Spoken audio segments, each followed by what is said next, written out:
What's up, y'all? Welcome to the Sports Medicine Broadcast. We're talking about fasting and athletic health, especially as we're coming up on a season of Ramadan, which affects the Muslim faith, which is the second largest religion. And I got my buddy John Ciecko here, and he said that his city actually has the largest concentration of Muslim faith people in the United States. And so it's a big deal for him, whereas me, a white Christian male, I have no personal experience, and I work in a 95% Hispanic population, have no practical experience, except for I remember one student whenever I was in my previous job, had to not go to football practice because it was too taxing or something like that. So as we prepare as healthcare providers to deal with this situation that's coming up, John was asked by his district and how he can help do that. And as athletic trainers, regardless of my Christian faith, I still have to help care for and provide a safe place for any of these Muslim faith athletes. And so again, I'm doing my job as an athletic trainer to help learn, educate, and prepare for this situation if it comes up. But also there's times, in other faiths or for other reasons, people do fasting. And so this stuff applies there as well. This is sportsmedicinebroadcast.com/Ramadan. Again, sportsmedicinebroadcast.com/Ramadan. So John, why don't you start us off with what is Ramadan? Yeah, I'll touch back a little bit what you had said. So my district, we have a pretty large population of Muslim student athletes. Just like Pasadena is a suburb of Houston, there's a very large suburb in Detroit, in the Detroit area, called Dearborn. That's the name of a city, and Dearborn has the largest population. And then just the metro area of Detroit. So if anybody's familiar with the metro Detroit area or Michigan, that area is a very, very large metropolitan area. And we do have, like Jeremy said, the largest population of Muslim people. So outside of the Middle East, actually. So largest in the United States, second largest in the world. And obviously that affects all of us here in our area. But like you'd said too, we do have athletes throughout the country, and really everywhere that are going to be practicing this observance, starting next week, actually, a week and a half from now. So yeah, like you had asked, what is Ramadan? It's the most holy observance of the world's second largest religion, like we just kind of mentioned. Just like Easter every year, it changes kind of the time. We never have Easter on the same weekend, or it's a little bit later every year, a little bit earlier every year. Ramadan changes as well too. It follows the 9th month of the Islamic lunar calendar, and that's shorter than the calendar that you and I are used to. So the January to December calendar is a little bit longer than the Islamic lunar calendar. And Ramadan is an obligatory spiritual period of abstaining from eating, drinking, and that's even drinking water, smoking, chewing, and sexual relations from dawn to sundown. So for our talk here, we're just going to kind of talk about diet, sleep, and hydration, as those are pretty much the most important things for student athletes. And at the high school level, once a student who is Muslim, once they hit puberty, it becomes obligatory. If they are physically and mentally able to, they have to observe this practice. And the practice takes place for a whole month. So like I said, from dawn until sundown, they are unable to eat, drink, and like chew and smoke. So hopefully we don't have any student athletes who are smoking, but the things that we have to be aware of are eating and drinking, as they are going to affect their athletic performance through that month. Okay, so one of the things that obviously there's a lot that I don't understand, but one of the things is even like chewing, which, I was like, man, that's really weird. But, whatever part of it is. And in the preparation for this, John shared a video with me, a YouTube video. It's pretty cool. It's a short, I think 4-minute video. I'll have it linked in the show notes here. Again, at sportsmedicinebroadcast.com/Ramadan. And he gives like an overview, and a guy a non-Muslim guy basically observed Ramadan just to kind of I just video it and educate us, and so we could see what it looks like there. And so it's a really interesting video, and it'd be better for you to watch that. Again, I'll have it linked there in the show notes. But um, so now that we have an idea, again, Ramadan is all basically nothing from sunup to sundown Mhm. that is ingested other than air. Right. So think about it. The times that you've been hungry before and somebody's offered you a stick of gum to kind of satiate that hunger, that's helped. Right. So part of the reason why they fast is to bring themselves closer to the God. It's a practice. Like I said, it's the most holy practice of the Islamic faith. And what they are trying to do is gain a higher conscious within themselves to be closer to God. All right. So um, again, just why is this important to the Muslim faith, but also why is it important to me as an athletic trainer?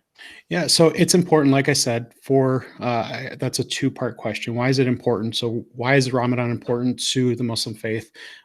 If you look at the Quran, their holy book, it's when the Quran was revealed to the Prophet Muhammad. It's also one of the five pillars of Islam.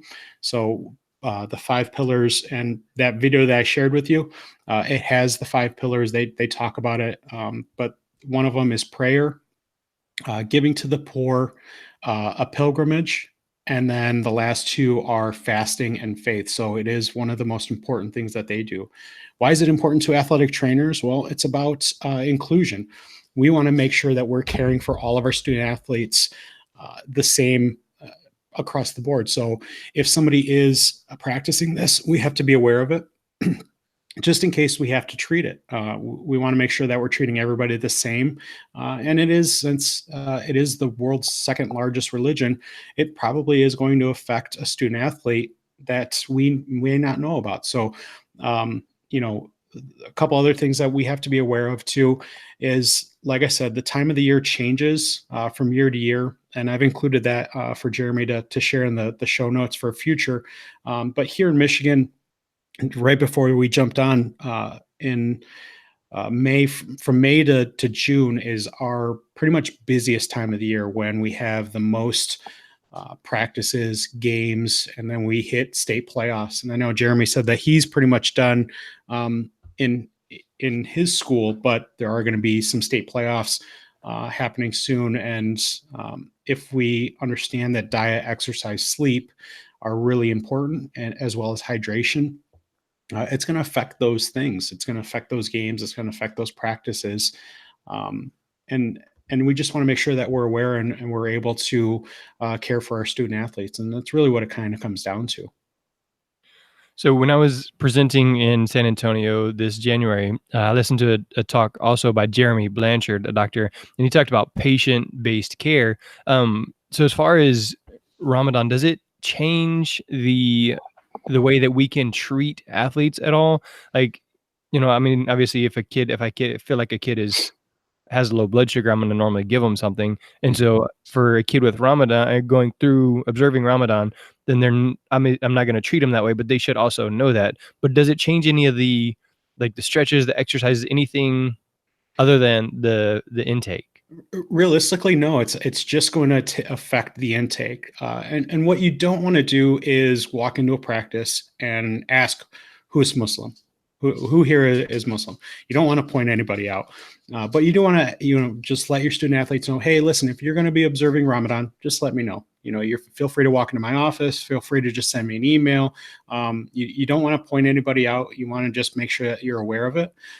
So that's if they do start feeling something, one of the first things we'll probably see with somebody who's observing Ramadan is usually within that first week, as they're adjusting to the new fasting schedule, they're going to struggle with the hydration portion of it. Not being able to drink anything from sun up to sundown is typically when we have practices, right? We have practices right after school.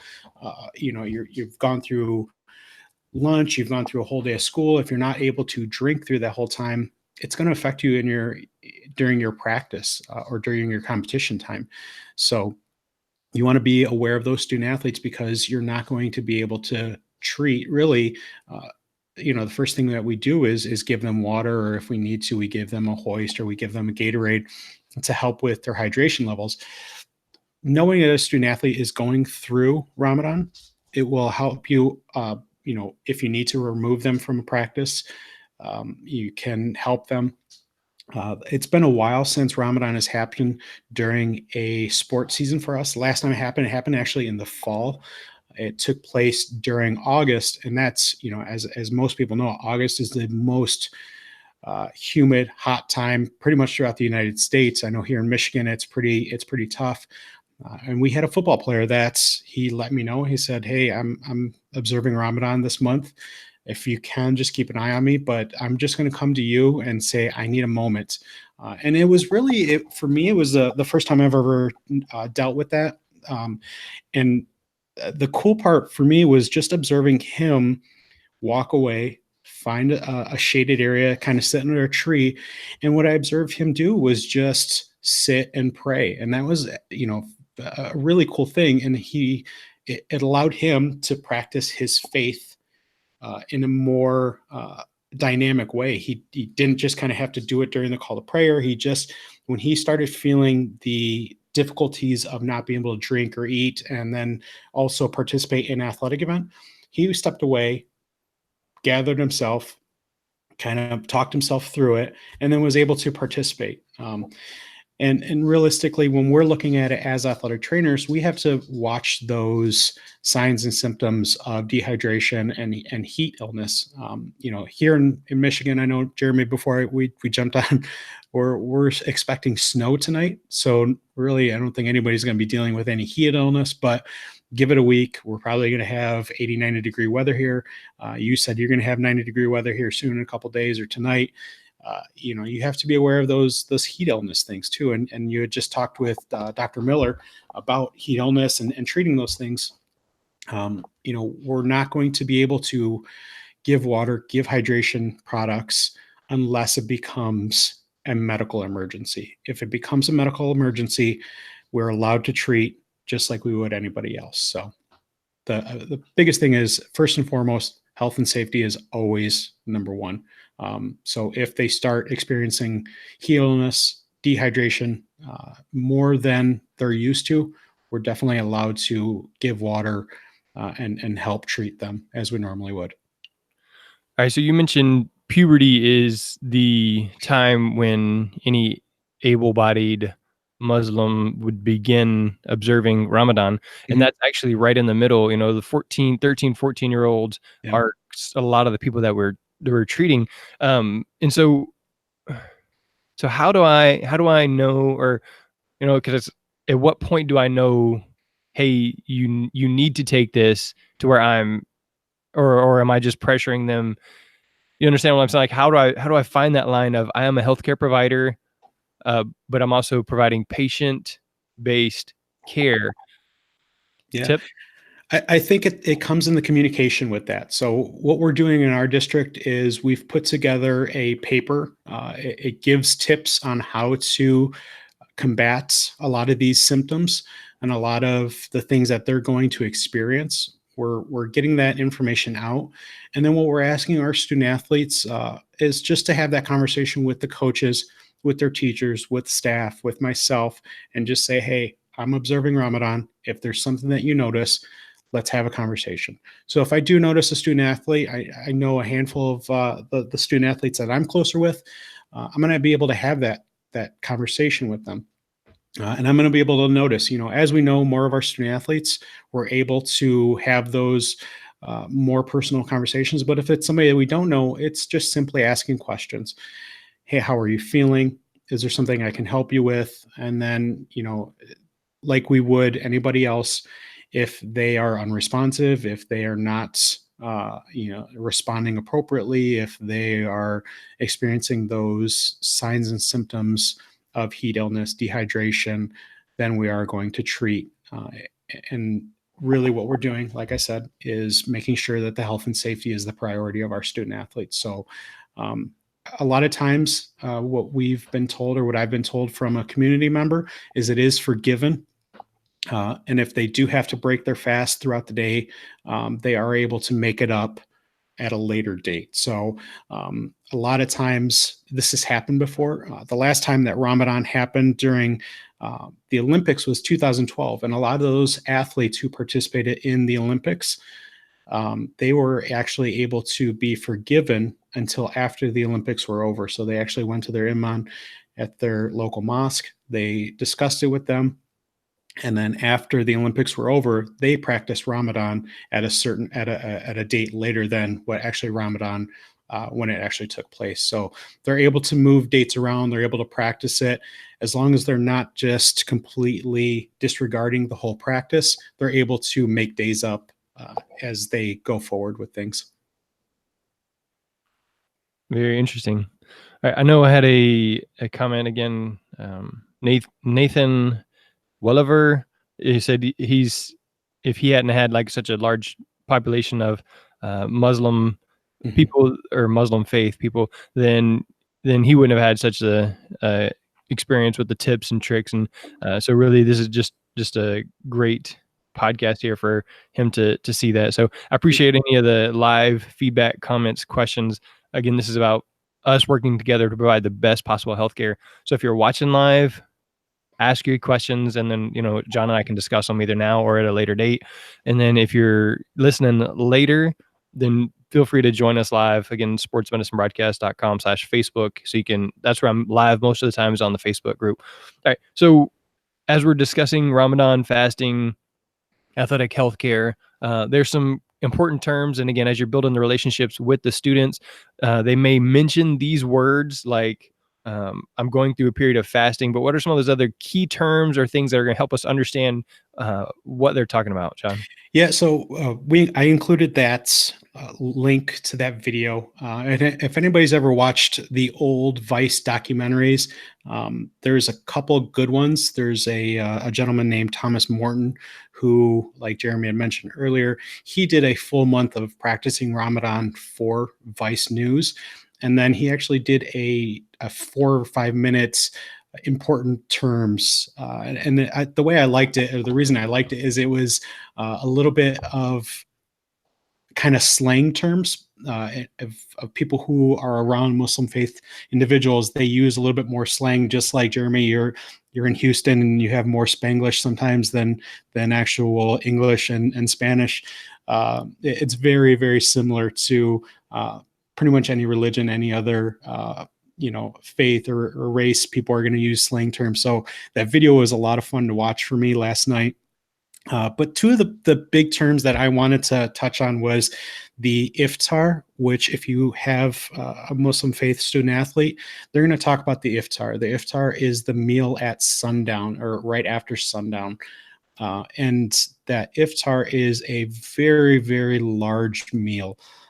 If you think about Ramadan, you're probably worried about your student athletes losing weight or not getting enough calories through the whole month. In reality, if you've ever seen an iftar meal, it is a massive, massive meal. The women of the family spend a whole day and talk about, you know, dedication to faith, not being able to eat or drink, but have to prepare a meal for a whole day for a whole family. Has got to be a very difficult thing to do. But what they end up doing is they prepare a massive meal for the whole family. And a lot of times families actually get together. So multiple families get together in a house and they have iftar, and that's breaking their fast at sundown.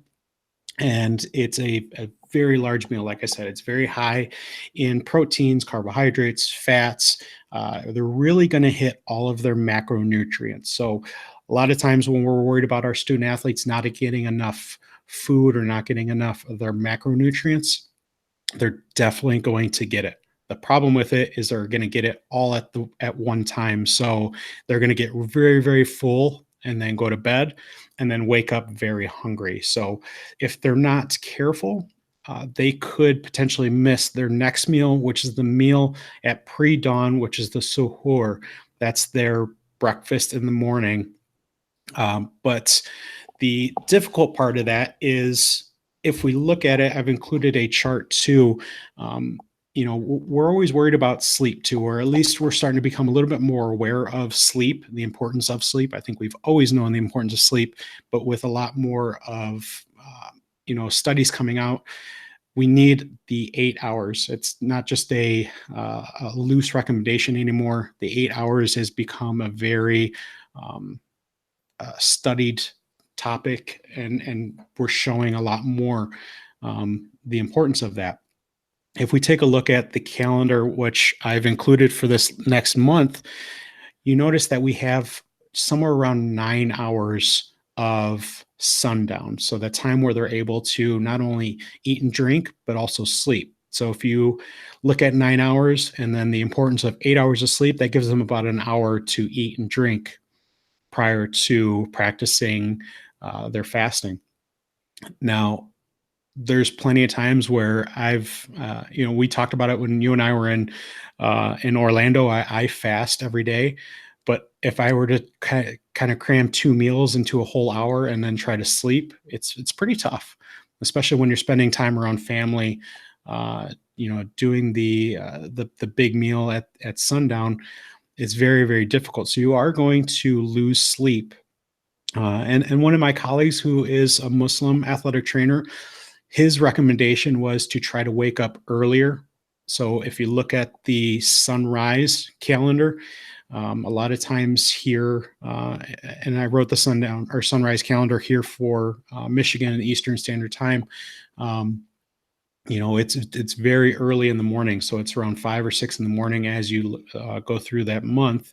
You're going to have to wake up earlier than that to break that fast and really try to gain as much of your macronutrients to get you through the day. And as you do that, the most important ones really that you're going to try to cram in are your carbohydrates to get you through that whole day of fasting. Yeah, if I eat like a big meal late, then honestly, a lot of times I'll go walk around the neighborhood or go jog or something like that so that I can process that food, probably have a bowel movement and then go to sleep. I can't imagine cramming like that much that late because 8 o'clock is late for me. I normally eat dinner like 5:30, 6, something like that, depending on games. But cramming that in late, trying to get some good sleep and trying to wake up early, just would be very, very difficult. Yeah. And again, you have to consider those things, be patient, be understanding. And again, in this whole adoption process, I see so many stories of kids, and then I take a step back and look. And every time there's a misbehavior with a kid here at school, you have to stop and look. What is the action? What are they seeking? That action is because they want something. Is it they want attention because they never got it? They want some structure because they never had that. And so again, with these people with a Muslim faith, they're doing this because it's important to them.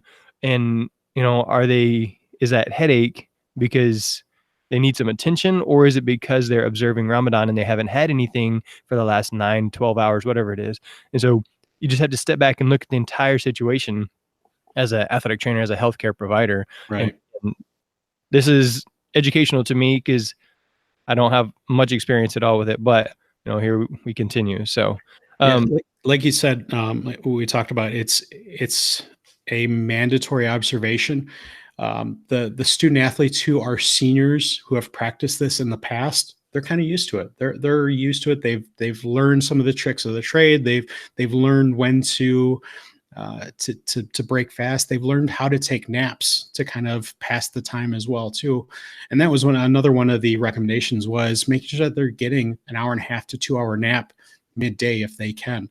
So if they don't practice until 5 o'clock and they're still at school, and that student athlete needs a place to take a nap, if we're able to provide that for them. I know in my athletic training room, I'm able to. I have a large enough space where I can, keep somebody in my office, or if they need to step away, they have that availability. But if you, like you said, if somebody's cranky or they've got a headache, it's most likely the student athletes who are practicing this their first time, who are your freshmen or sophomores, who are observing it for their first time. So, but yeah, just to get a good understanding of who your student athletes is, that's a very good thing.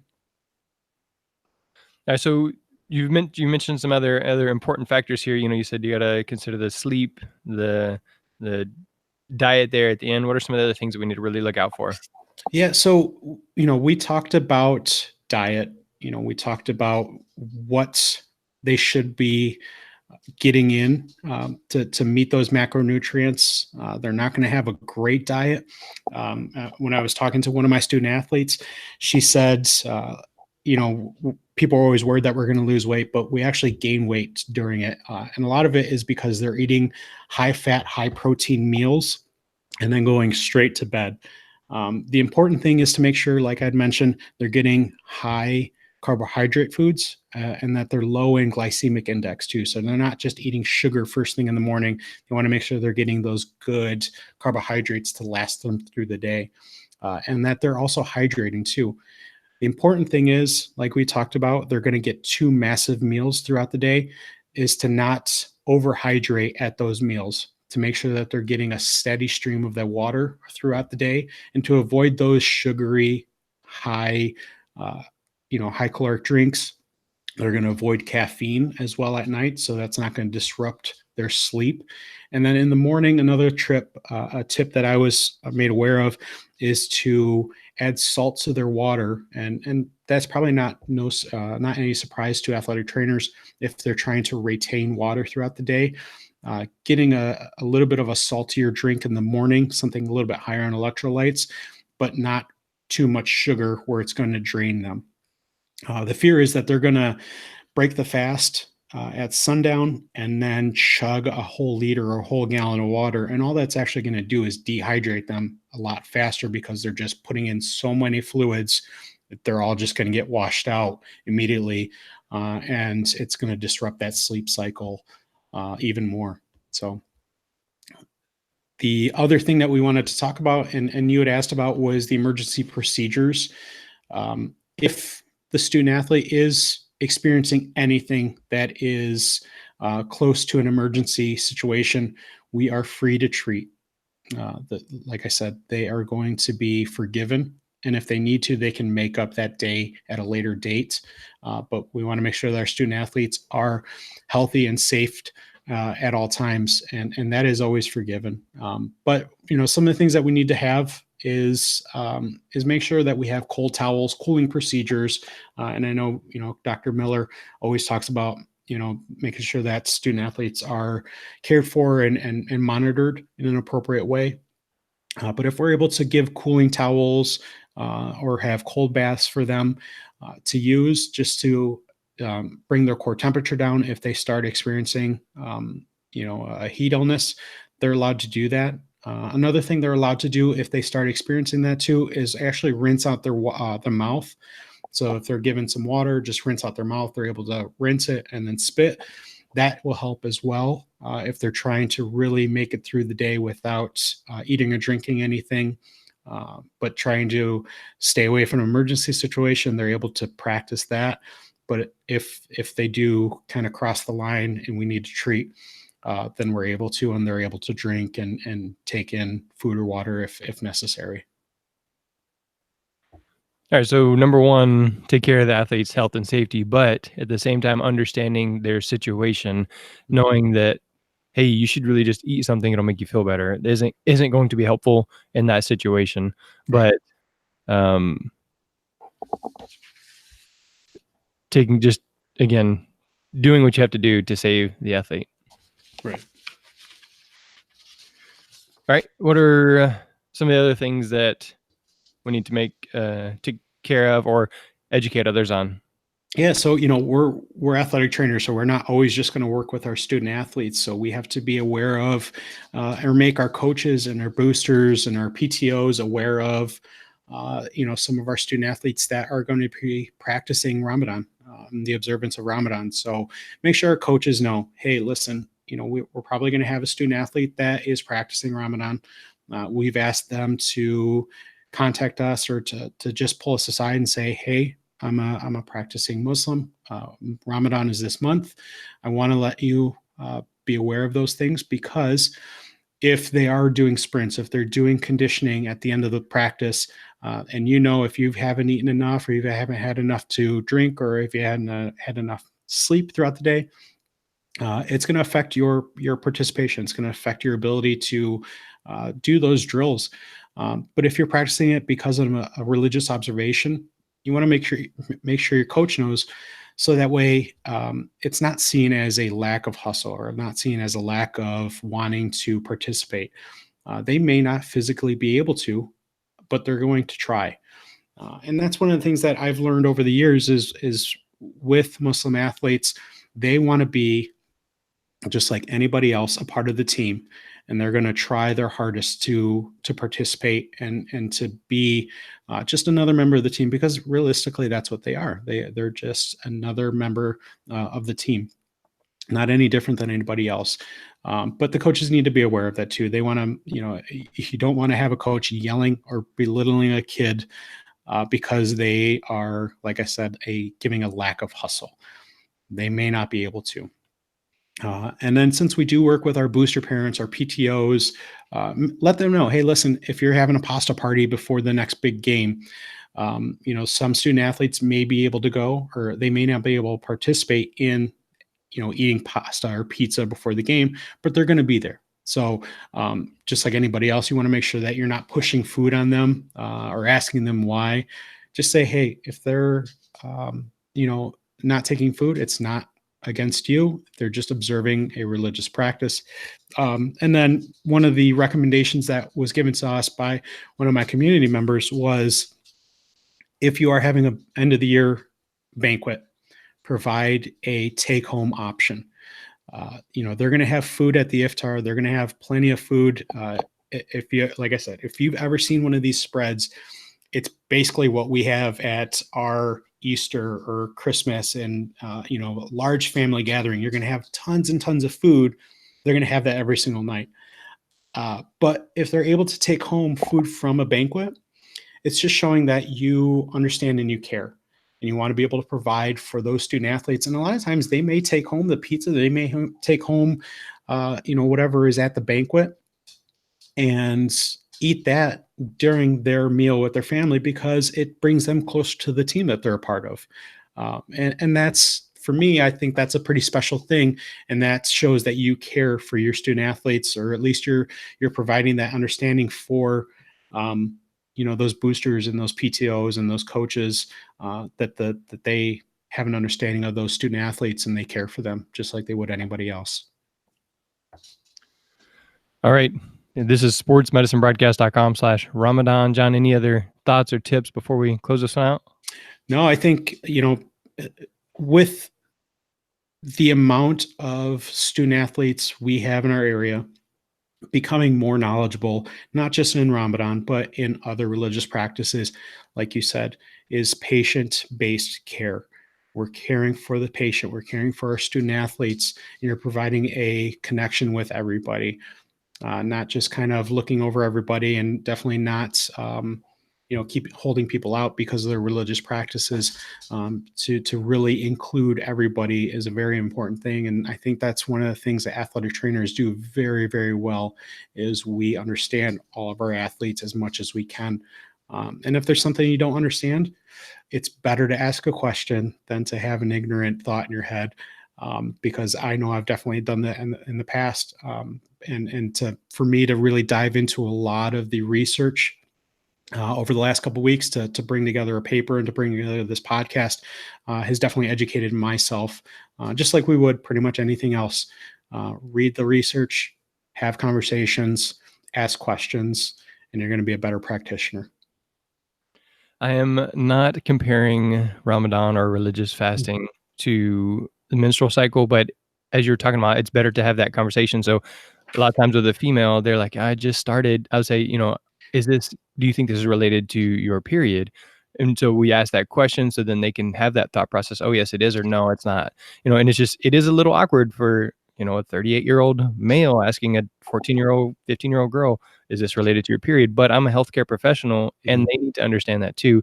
And so again, just asking that question, hey, are you observing Ramadan, or do you have any special situations going on that might be impacting this? So again, asking that question, do it in a professional, respectful way, and you should be good to go. So You actually bring up a really good topic. Girls who are experiencing their period during Ramadan do not have to fast.